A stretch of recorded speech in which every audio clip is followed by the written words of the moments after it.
فمن تبع هداي فلا خوف عليهم ولا هم يحزنون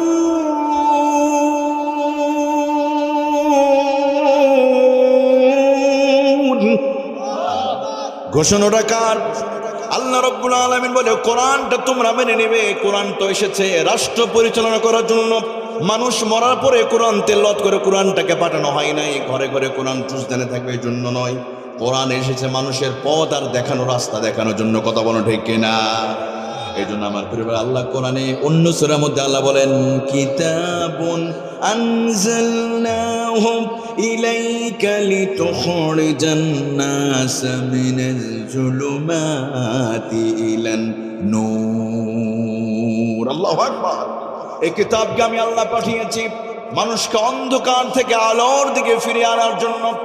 আমার বাবাজিরা, আমার যুবক ভাইয়েরা, গত 54 বছর ধরে আল্লাহর আইন চলেনি বলে আমার দেশ থেকে চুরি, ধর্ষণ, হত্যা, রাহাজানি, টেন্ডারবাজি, চাঁদাবাজি আমরা বন্ধ করতে পারি নাই। আল্লাহ বলে বান্দারে 54 বছর লাগবে না, 54 মিনিটের ভিতরে দেশটাকে আমি জান্নাতের বাগান বানিয়ে দিব যদি তোমরা কোরআনটা মেনে নিতে পারো।